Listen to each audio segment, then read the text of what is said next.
Today, could the Russians turn out the lights? There's a major hacking event going on right now. There's new malware that's been discovered on Android phones, plus a warning to everyone using payment apps like Venmo or Cash App.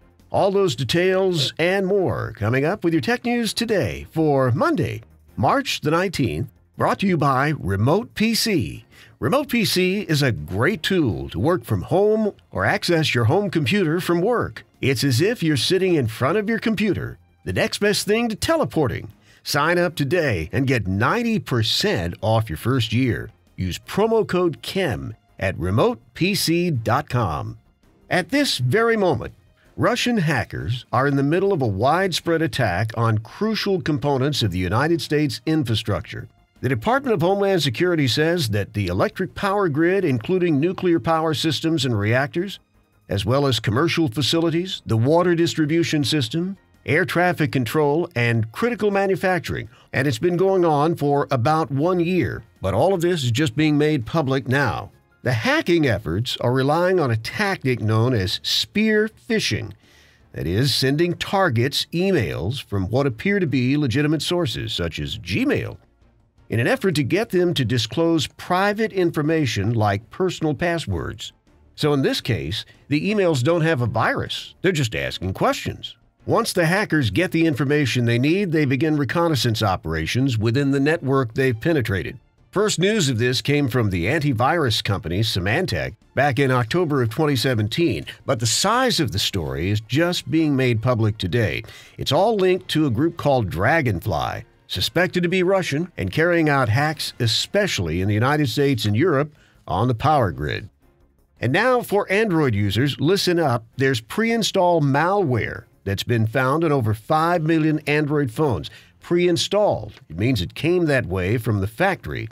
It's called RottenSys, and it's disguised as a system Wi-Fi service app installed on millions of new smartphones made by Honor, the big Chinese company Huawei, Samsung, and a few others. The RottenSys malware pushes an adware component to all infected devices. This adware aggressively displays pop-up ads or full-screen takeover ads on your smartphone's home screen. The hackers make the money by generating fraudulent ad revenues. Now, this malware has been designed to download and install new components, which then allows attackers to possibly take full control over millions of infected devices.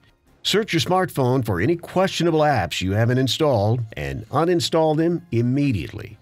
And speaking of smartphones, you know these things can give away all kinds of data, probably more data about you than you're aware. Now, surprisingly, most smartphone data that's compromised is done in a decidedly low-tech way. Could be a roommate, a spouse, a visitor to your home or office, anybody who gets a look at your phone, people that you don't want to see your phone. Now, your most basic line of defense is to lock the phone. You'd be surprised how many people don't. Use a passcode that means something only to you. Try to stay away from 0000 or 1234. And most smartphones allow you to use more than just a 4-digit passcode. Do that, you're better off. And you're better off again with your fingerprint ID. Facial ID is the best, but all the passwords in the world are worthless if you don't hide notifications. Many smartphones are set up to show you who's texting even when your screen is locked. So you should set up your phone so that text messages don't pop up on the lock screen. And finally, keep track of your phone, no matter where you are, home, school, or work. If someone can get to your phone and you have an easy-to-guess passcode, they'll find a complete log of all your phone calls and all your messages. Remember, some of our most high-tech devices can be secured with really low-tech precautions. Now, more than half of all Americans use what's called a peer-to-peer payment platform, like Venmo, Zelle, or Cash App. They're quick and they're convenient, and they're a target for scammers. Money is transferred through these apps with payments, and payments work by downloading an app and connecting your bank account or credit card number to send cash to someone. To send cash to someone, just grab their email or phone number right from your contact list, add the amount you want to pay, and submit it. That's it. But you need to make sure when you're using these apps you can trust the person you're sending the money to. Federal Trade Commission says there have been more cases of scammers sending a payment for an item Then, after the item is in their hands, they reverse the payment. Then the seller has no item and, of course, has no money. Other scammers are using stolen credit cards and hacked accounts to pay for all sorts of things. Don't become a victim. You can find out more at komando.com and follow the links. And that's your tech news today for Monday, March the 19th. Thanks again to Remote PC.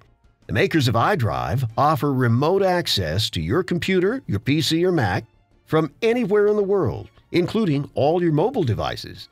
Sign up today and get 90% off your first year. RemotePC.com, promo code KIM.